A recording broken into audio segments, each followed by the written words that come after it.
आदरणीय दर्शकबिन, रुकुम चौरझारीमा 6 जनाको ज्यान जाने गरी भएको घटनाको दुईवटै छानबिन समितिहरूले अन्तिम निष्कर्ष निकालिसकेका छन्। प्रहरीले गठन गरेको एउटा छानबिन समिति र चर्को दबावपछि संसदीय समिति पनि गठन भएपछि यी दुईवटै समितिले अन्तिम निष्कर्ष निकालिसकेका हुन्। योसँग सम्बन्धित समाचार सामग्री तपाईहरु सामु प्रस्तुत गर्न गइरहेको छु।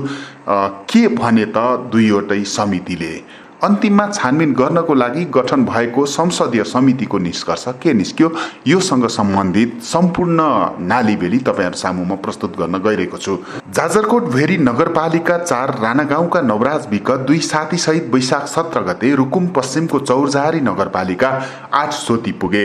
सोतीमा उनकी प्रेमिका थिइन्, तर उनलाई भेट्न नपाउँदै चौरझारी इलाका प्रहरी कार्यालयबाट केही प्रहरी आए, नवराज सहित 3 जनालाई समातेर लगे। सोतीका वडा अध्यक्ष डम्बर बहादुर मल्लले फोन गरेकै भरमा उनीहरूलाई पक्राउ गरेको थियो। किशोरीका छिमेकी र आफन्त हुन् वडा अध्यक्ष डम्बर बहादुर मल्ल। भोलिपल्ट राणागाउँबाट नवराजकी आमा उर्मिला चौरझारी पुगिन्। छोरालाई छोडिदिन प्रहरीसँग बिन्ती गरिन्। प्रहरीले वडाध्यक्षलाई सोधे। वडाध्यक्षले परिवारको जिम्मा लगाएर छाडिदिन आदेश दिए। प्रहरीले पनि त्यही गर्यो। शर्त थियो अब उपरान्त नवराज सोतीमा नआउने, अर्थात् वडाध्यक्षको फोनकै भरमा प्रहरीले नवराजहरूलाई समात्यो, फोनकै भरमा छाड्यो। देखावटी आरोप थियो लकडाउन उल्लङ्घन, तर खास कारण थियो मल्ल थर्की किशोरीबाट नवराजलाई टाढा राख्ने। त्यति बेला स्थानीय युवाले नवराजलाई पिटेका थिए। यसको खुलासा किशोरीकै पारिवारिक स्रोतले गरेको छ, तर प्रहरीले नजर अन्दाज गरिदियो। प्रेमिकाका आफन्त र प्रहरीबाट नवराजलाई जान बन्देज थियो, तर प्रेमिकाले बोलाएपछि उनी जेठ 10 गते सोती पुगे।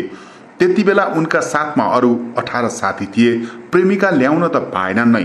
फर्कँदा सोतीका स्थानीयले बराबर आक्रमण गरे। नवराज र उनका 5 साथीको हत्या भयो, अरू 12 जना घाइते भए।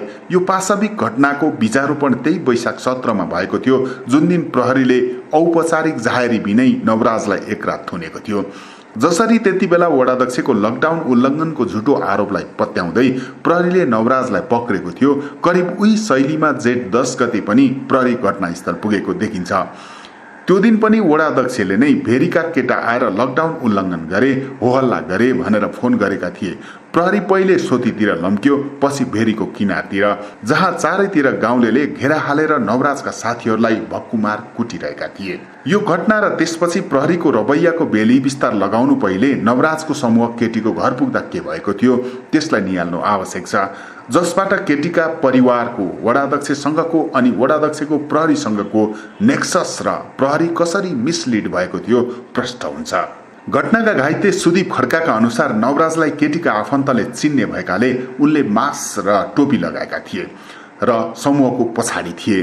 अगाडि सुदीप सहित अरू केटाहरू थिए, तर केटीको आमाले नवराजलाई देख्दै नदेखि अपशब्द बोल्न थालिन्।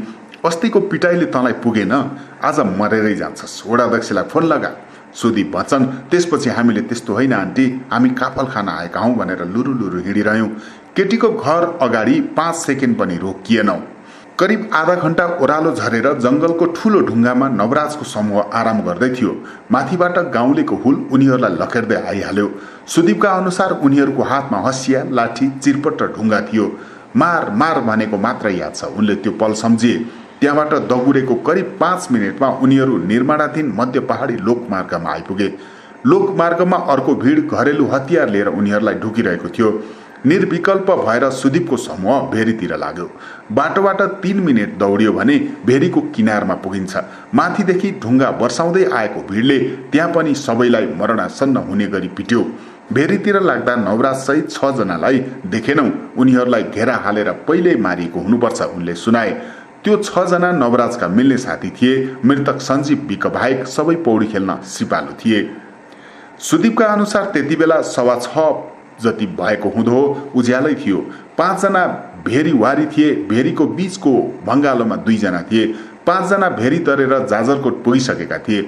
सबैतिरका केटाहरूलाई स्थानीयले ढुङ्गा र लाठी बर्साइरहेका थिए। त्यही बेला चौरझारी इलाका प्रहरी कार्यालयबाट खटिएका 4 प्रहरी घटनास्थल पुगे, तर कुटपिट भइरहेको ठाउँतिर गएनन्। डिलमा बसेर सिटी बजाए। प्रहरीले 4-5 पटक सिटी बजाउँदासम्म पनि हामीलाई कुटिरहेका थिए। सुदीप सुनाउँछन्, त्यति बेला प्रहरी नपुगेको भए हामीलाई पनि मारेर भेरीमा फालिदिन्थे। 12 मध्ये 8 घाइतेसँग कुरा गर्दा उनीहरू सबैले सुदीप झैँ प्रहरी नपुगेको भए आफूहरू सबै मारिने बताए। किनभने जति पिड्दै गयो गाउँले उति हिंस्रक भइरहेका थिए। लाठी, हँसिया र ढुङ्गाले केटाहरूलाई हानिरहेको प्रहरी स्वयंले देख्यो, तर कसैलाई सोधपुछसम्म गरेन। बरु पीडकले नै घाइतेलाई प्रहरी कहाँ जिम्मा लगाइदिए। यही भिडमा थिए वडाध्यक्ष डम्बरबहादुर मल्ल र केटीका बाबु वीरबहादुर मल्ल। अझ वडाध्यक्षको हातमा त लाठी नै थियो। घाइतेहरू रगताम्य भएर रोँदै थिए। प्रहरीले चुपचाप घाइतेको उद्धार गर्यो। लगत्तै इलाका प्रहरी कार्यालय चौरजहारीका प्रहरी प्रमुख प्रहरी निरीक्षक धर्मसिंह विष्ट घटनास्थल पुगे। घटनास्थल पुग्ने उनी पहिलो प्रहरी अधिकृत हुन्। वडाध्यक्ष पनि त्यति बेलासम्म त्यही थिए। घटनास्थलको माहौल त्यति डरलाग्दो थियो। घाइते छटपटाइरहेका थिए, तर पनि विष्टले वडाध्यक्षलाई केही सोधेनन्। लकडाउन उल्लङ्घन गरेकाले गाउँलेले लखेटेछन् भन्ने वडाध्यक्षको मिथ्या कथन पत्याइरहे। जबकि उनलाई प्रष्ट थाहा थियो वैशाख 17 गते नवराजलाई समातेको र त्यसको बुद्धि कारण, तर पनि थाहा नपाएझैँ गरिदिए। अब सुरु हुन्छ प्रहरीको खास लापरवाही र हेलचेक्राइ, जहाँ प्रहरीको नियतमाथि नै प्रश्न उठाउने अनेक ठाउँ छन्। 12 जना घाइतेलाई लाँदै गर्दा प्रहरीले को थियो, के भयो भनेर त सोधेनन् नै। घाइतेले प्रहरीकै सामुन्ने सबै साथीहरू यहाँ छैनन्, भेरी खेलेर बाँचे कि कुटेर मारे भनेर आपसमा कुरा गर्दा समेत वास्ता गरिएन। त्यही राति भेरीको किनारमा एउटा शव भेटियो। केही छिनपछि नवराजको हो भन्ने पहिचान भयो। तब बल्ल प्रहरीले भन्यो, ए अरू केटा पनि रहेछन्, भेरीमा हाम फालेर मरेछन्। घटनास्थलमा भेटिएका अधिवक्ता बद्री भूषालका अनुसार प्रहरीलाई राणा गाउँका नवराज र सोतीकी किशोरीको प्रेम अनि यसलाई छुटाउन वडाध्यक्षको भूमिका रहेको पहिल्यै थाहा थियो। नदीको बीचमा केटाहरूलाई कुट्दै गरेको प्रहरीले नै देख्यो, तर पनि गम्भीरतापूर्वक लिएन। जसले केटाहरूलाई पिट्यो उसैले प्रहरीको जिम्मा लगायो, तर प्रहरीले कुनै प्रश्न गरेन। भूषाल भन्छन्, गाउँलेको बर्बर आक्रमणको घटना अनुसन्धानमा कुनै दृष्टि देखिएन। घटनास्थलमा समेत प्रहरी वडाध्यक्षको आदेशमा चल्यो। घाइतेलाई समातेपछि प्रहरीले देखाएको मौनता र व्यवस्थाले पीडित पक्षको सबैभन्दा धेरै चित्त दुखेको छ। पीडितलाई लागेको छ प्रहरीले त्यति बेलै घटनास्थल जङ्गल र गाउँ सर्च गर्नुपर्थ्यो। भेरी नगरपालिकाका मेयर चन्द्रप्रकाश घरती पनि घटनास्थलमा प्रहरीको कार्यशैलीको आलोचना गर्छन्। घटनास्थल पुग्दा प्रहरी आफै डिफेन्सिभ देखिन्छन्। उनीहरूले जीवितलाई भ्यानमा हालेर लगे, तर गायब भएकालाई खोजेनन्। घरती भन्छन्, त्यति बेलै खोजिएको भए बाँकी 6 जना पनि घाइते अवस्थामा वा मारेकै भए पनि भेरी बाहिरै भेटिन सक्थे। उनीहरूलाई बाहिरै कुटी मारेर भेरीमा फालिएको छ। घरती मात्र होइन, पुरा जाजरकोटवासीलाई यस्तै लागेको छ। सोही कारण सुरुवातबाटै प्रहरीको भूमिका र अनुसन्धान प्रक्रियामाथि उनीहरूमा अविश्वास पैदा भयो। रुकुम पश्चिम प्रहरीले अझै पीडितलाई विश्वासमा लिन सकेको छैन। यसो भन्दा हुन्छ, त्यसको प्रयास पनि भएको छैन।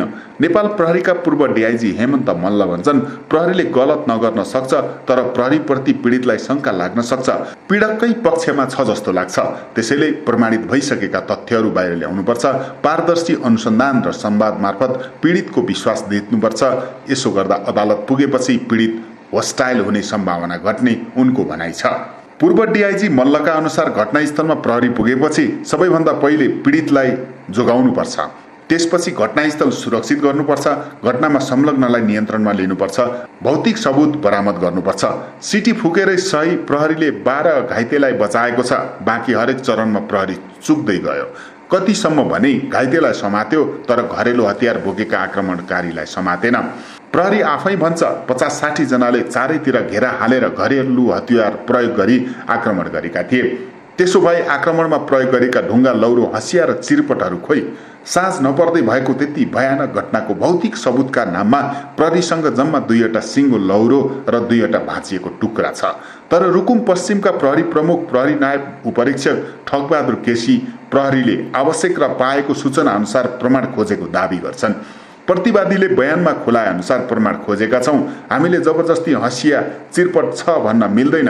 केसी भन्छन्, पीडितले हँसिया, ढुङ्गा र चिरपटले हानेको भन्छन्। हँसिया भनेपछि कसले प्रयोग गरेको हो, कत्रो थियो, डिटेलमा आउनुपर्छ। घटनास्थलमा पुगेको प्रहरी स्वयंले घरेलु हतियार प्रयोग गरेर गाउँलेले कुटपिट गरेको देखेको थियो, तर अहिले प्रहरीकै अनुसन्धान प्रतिवादीको बयानमा भर परिरहेको छ। पूर्व डीआईजी मल्लका अनुसार अपराधमा प्रयोग भएका हतियार सामानहरू अपराध प्रमाणित गर्ने महत्त्वपूर्ण कडी हुन्। अपराध अनुसन्धानमा भौतिक सबुत दरिलो प्रमाण मानिन्छ, तर नेपाल प्रहरी सबुत जोगाउन बारम्बार चुक्दै आएको छ।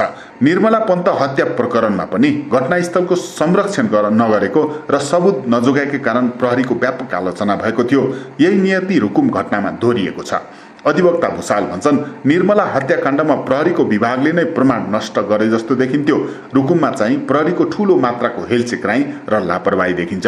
घटनास्थलको सुरक्षा गरेको भए धेरै प्रमाण र तथ्य बाहिर आउँथ्यो। स्थानीय नेता र प्रतिनिधिको यसम्यान भएकाले जनताको सुरक्षा र अपराधको अनुसन्धानमा चौरजहारीको प्रहरी टिम असक्षम भएको उनको आरोप छ। घाइतेसँगको कुराकानी तथा घटनाको प्रकृति केलाउँदा घटनास्थलमा रगतको टाटा, लुचिएका कपाल, रगत लागेका हँसिया र ढुङ्गा र चिरपटहरू थिए। माथि जंगलबाट खेदेर ल्याएकाले बाटामा पनि अन्य प्रमाण भेटिन सक्थ्यो। तर घटनाको रात प्रहरीले वास्तै गरेन। पीडकले जे भन्यो प्रहरीले पत्याउँदै गयो। संघर्ष समितिका उपसंयोजक छवि पन्त भन्छन्, घटनास्थल छोडियो, बस्ती सिल गरिएन, रातभर प्रमाण नष्ट गरियो। प्रहरीबाट गम्भीर लापरवाही भएको छ। चौरजहारीका प्रहरी निरीक्षक विष्ट हँसिया काठका टुक्राहरू नदीले बगाएको बताउँछन्। घाइतेले ढुङ्गाले हानेको भनिरहेका थिए। ढुङ्गा त कति हुन्छन् कति, विष्टले भने। घटनास्थल पुगेको प्रहरी अधिकृतको यस्तो गैरजिम्मेवारपूर्ण भनाइले के संकेत गर्छ? अधिवक्ता भुसाल भन्छन्, घटनास्थलको सुरक्षा र बेपत्ता केटाहरू खोज्नेमा प्रहरीले व्यवस्था गर्यो। प्रहरी निरीक्षक विष्टसहित चौरजहारी प्रहरी टिमलाई प्रमाण नष्ट गरेकामा मुद्दा चलाउनुपर्छ।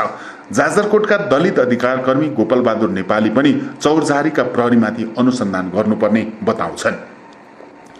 जिल्ला प्रहरी प्रमुख केसीको भनाइ पनि उस्तै उदेक लाग्दो छ। कहाँ को दौडिए भन्ने थाहा भएन। बस्तीमा सामान्य सर्च गरियो, केसी भन्छन्। घरै खोतल्ने कुरा त आएन। हामीले बयानका आधारमा सर्च गरेका छौँ। उनी स्वयं सुरुमा वडाध्यक्षलाई सूचनादाता र लकडाउन उल्लङ्घन गर्नेलाई कारबाही गर्ने सहयोगीका रूपमा लिएको स्वीकार्छन्।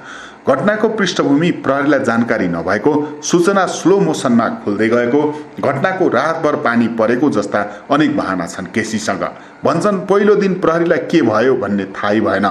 मध्यरातमा मात्र अन्तर्जातीय विवाद रहेछ भन्ने थाहा पायौँ। यद्यपि उनले घटनाको अनुसन्धानमा प्रहरी कुनै हालतमा नचुकेको दावी गरे। पहिलो पटक जिल्लाको प्रहरी कमान्ड सम्हालिरहेका केसीको विवरण सुन्दा अपराध र पीडक अघि छन्, प्रहरी पछि। यही प्रश्न उनलाई सोद्धा भने यो घटना नै फिल्म जस्तो छ। उनले यसो भनिरहँदा यही हत्याकाण्डको अनुसन्धानका लागि हेडक्वार्टरबाट खटाइएका एसएसपी पोषराज पोखरेल सामान्यमा थिए। घटनास्थलमा प्रहरी स्वयंले घरेलु हतियार सहित आक्रमणकारीको भिड देखेको थियो। घाइतेहरू रगताम्मै थिए। घटनास्थल सोतीबाट दौडँदै आए पनि आधा घण्टा लाग्छ। त्यसमाथि त्यही इलाकाले 3 साता अघि मात्र नवराजलाई समातेको थियो। त्यो बेला र घटनाको दिन खबर गर्ने वडाध्यक्ष नै थिए। उनी घटनास्थलमै थिए। लकडाउन नै उल्लङ्घन गरे पनि त्यसरी मरणासन्न हुने गरी पिट्न पाइन्नथ्यो। प्रहरीले घटनालाई शङ्कास्पद रूपमा लिनुपर्ने अनेक क्लू थिए, तैपनि सामान्य मानियो। प्रहरीकै भनाइमा त्यति बेला लकडाउन उल्लङ्घन गर्नेलाई लखेटेकाले उनीहरूलाई समात्नु आवश्यक देखिएन। त्यही रात नवराजको शव भेटियो। अरू 5 केटा बेपत्ता भएको पुष्टि भयो, तर पनि प्रहरीले कसैलाई नियन्त्रणमा लिएन। 11 गते प्रहरी निरीक्षक विष्टले वडाध्यक्षलाई बोलाए। सामान्य सोधपुछ गरे। वडाध्यक्ष घर फर्किए। अरू केहीलाई पनि त्यस्तै गरियो। किन? विष्ट भन्छन्, प्रहरीले देखेको र घाइतेहरूले भनेको हुलिया मिलान गर्नु पर्यो। सबैलाई कुरै नबुझी समात्ने कुरा त भएन। जबकि वडाध्यक्ष, केटीका बाबु र अन्य केही गाउँलेलाई विष्ट स्वयंले घटनास्थलमा देखेका थिए। रगताम्य घाइतेका सामुन्ने, तर सब भेटिसक्दा पनि उनले वडाध्यक्षलाई हिरासतमा लिन आवश्यक ठानेनन्। भुसाल भन्छन्, वडाध्यक्षलाई घटनास्थलमा समात्नु पर्थ्यो, तर सकेसम्म उनलाई छोड्ने उपाय खोजिएको छ। उपाय नभेटेपछि मात्र समातेको देखिन्छ। 13 गते पीडितले 20 जना विरुद्ध किटानी जाहेरी दिएपछि बल्ल प्रहरीले वडाध्यक्षसहित 12 जनालाई हिरासतमा लिएको थियो। अहिलेसम्म यो घटनामा 28 जना पक्राउ गरेका छन्। केटाहरूमाथि जसरी आक्रमण भएको छ त्यस आधारमा षड्यन्त्र गर्न र पीडकलाई बचाउन खोजिएको हो कि जस्तो लाग्छ। पूर्व डीआईजी मल्ल भन्छन्, प्रभावशाली नेता र मन्त्रीले आफ्नो जिल्लामा नजिकका मान्छेहरू प्रहरी र अन्य महत्त्वपूर्ण क्षेत्रमा लिएर जान्छन् भन्ने आम बुझाइ छ। यो बुझाइले रुकुम घटनामा कहीँ न कहीँ काम गरेको देखिन्छ। र आदरणीय दर्शकबिन, हामी यो कुरोको चुरो के हो त्योसम्म हामी पुग्न गइरहेका छौँ। यो लिएका यी रिपोर्टलाई तपाईँहरू सामु हामी प्रस्तुत गर्दैछौँ। हामी प्रस्तुत गर्नेछौँ संसदीय समितिले के भन्यो। यो घटना किन भयो र संसदीय समितिले के निष्कर्ष निकाल्यो त्यो हामी तपाईहरु सामु प्रस्तुत गर्नेछौँ। त्यो भन्दा पहिले यो घटनाले केसम्म गर्यो भन्ने एउटा विश्लेषण तपाईहरु सामु प्रस्तुत गर्नेछौँ। त्यस पछाडि हामी संसदीय समितिको प्रतिवेदन बारे हामी प्रस्तुत गर्नेछौँ। सुन्दै रहनुहोला। पश्चिम रुकुमको सोती घटनाका दोषीलाई कारबाहीको माग गर्दै माइती घरमा विरोध प्रदर्शन भयो। संयुक्त राजनीतिक दलित सङ्घर्ष समितिको आयोजनामा घटनाका दोषीलाई कारबाही गरी मृतकहरूलाई शहीद घोषणा गर्न समेत माग गरियो। धरना र प्रदर्शनपछि सम्बोधन गर्दै नेपाल कम्युनिस्ट पार्टी क्रान्तिकारीका वरिष्ठ नेता सीपी गजुरेलले सोती घटना विरुद्ध भइरहेको प्रदर्शन श्रद्धाञ्जली अर्पणमा मात्रै सीमित नभएर कडा रूपमा अगाडि बढ्नुपर्ने समेत बताए। संयुक्त राष्ट्र सङ्घले समेत घटनाका विषयमा चासो देखाएको उल्लेख गर्दै उनले जनयुद्धको राप र ताप सेलाएपछि जातीय विभेदका घटना पुनः बढेको बताए। मानवाधिकार कर्मी कृष्ण पहाडीले सोती घटनाले प्रधानमन्त्री केपी शर्मा ओली र नेकपा अध्यक्ष पुष्पकमल दाहाल प्रचण्डलाई नङ्ग्याएको बताए। प्रदर्शनकारीहरूले मानवाधिकारको रक्षा गर्दै मृतकलाई शहीद घोषणा गर्नुपर्ने, दोषीलाई कारबाही गर्नुपर्ने र घाइतेको उपचार गर्नुपर्ने समेत बताए। यस्ता खालका आन्दोलन विभिन्न ठाउँहरूमा भइरहेका छन्। देशभर प्रश्न उठिरहेका छन्। सरकार के हेरिरहेको छ र छानबिन समितिले के गर्दैछ। रुकुम पश्चिम चौरजहारी स्थित सोतीमा भएको घटना जातीय विभेदबाट सिर्जित भएको प्रतिवेदन बुटोलमा सार्वजनिक भएको छ। मानवाधिकार तथा शान्ति समाजको नेतृत्वमा नागरिक तहको मानवाधिकार कर्मी र पत्रकारको अध्ययन अनुगमन टोलीले शुक्रबार बुटोलमा प्रतिवेदन सार्वजनिक गरेको हो। अन्तर्जातीय प्रेमलाई परिवारले अस्वीकार गरेकै कारण केटीका परिवार, जनप्रतिनिधि र सिङ्गो गाउँ नै आक्रमणमा उत्रेको प्रतिवेदनमा ठहर गरिएको छ। जेठ 10 गते जाजरकोटको भेरी नगरपालिका 4 राणा गाउँका नवराज विकलाई रुकुम पश्चिम चौरजहारीकी नवराजकी प्रेमिका मार्फत गाउँमा निम्तो दिई निश्चित व्यक्तिको योजनामा क्रूर र बर्बरतापूर्ण तवरले सामूहिक हत्या भएको र अन्यलाई कुटपिट गरिएको प्रतिवेदनमा उल्लेख छ। आक्रमणबाट नवराज सहित टिकाराम नेपाली, गणेश बुढामगर, लोकेन्द्र सुनार, सञ्जु विक र गोविन्द शाहीको शव भेरी नदीमा भेटिएको थियो। मानवाधिकार तथा शान्ति समाजका केन्द्रीय वरिष्ठ उपसभापति गोविन्द खनालले घटना जातीय भेदभाव र छुवाछुत जस्तो अमानवीय कुप्रथाले घटेको देखिएको बताए।